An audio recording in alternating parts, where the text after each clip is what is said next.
hablaremos de la regulación de tensión y una fuente independiente. Aquí nosotros tenemos un circuito simbólico donde tenemos la expresión de circuito abierto, donde está denotado con la letra E. Todos los libros hablan de la letra E con un circuito a resolverse, pero es una fuente ideal, no es una fuente real.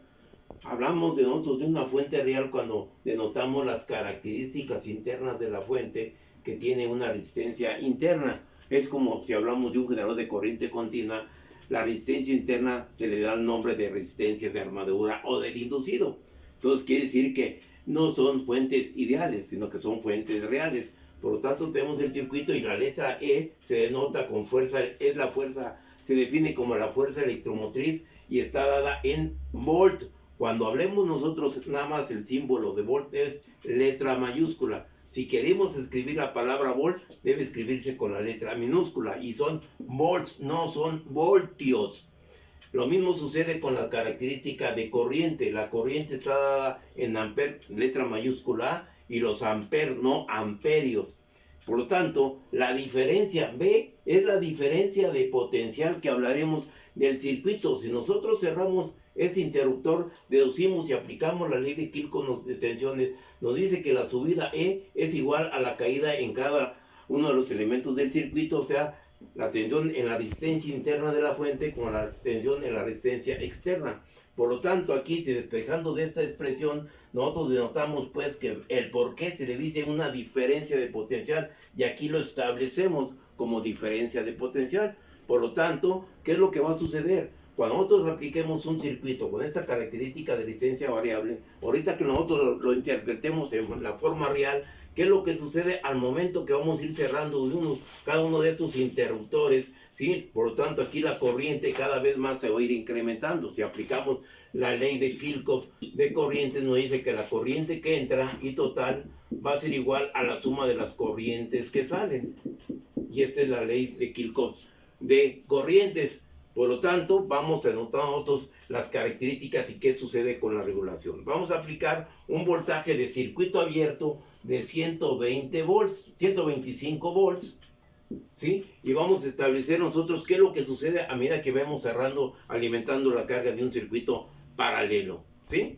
¿Estamos de acuerdo? Aquí tenemos nosotros el circuito, le vamos a aplicar con la fuente variable los 125 volts. Aquí tenemos 100, vamos a aplicarle un voltaje de circuito abierto de 125 volts aproximadamente, ¿sí?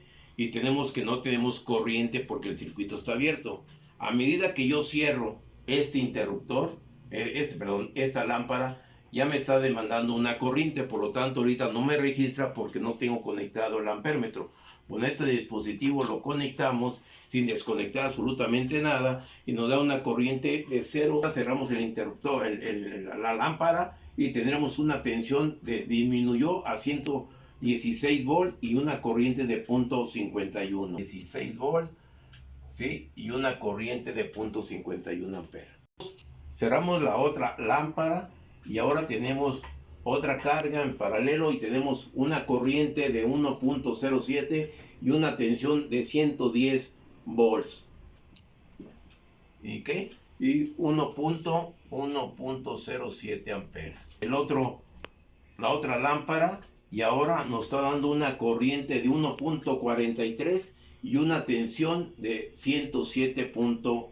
1.43 y 107.0 volts.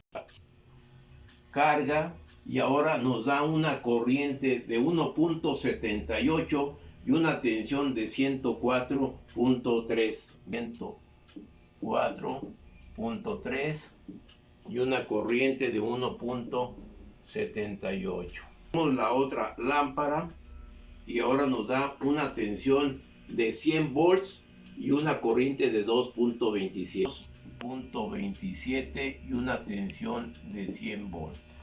Como la tensión va disminuyendo al estar conectando más cargas en paralelo, la corriente aumenta de acuerdo a la ley de Kirchhoff de corrientes y la tensión de vacío de 125 va disminuyendo cada vez más. Y vamos aquí a graficar estos valores.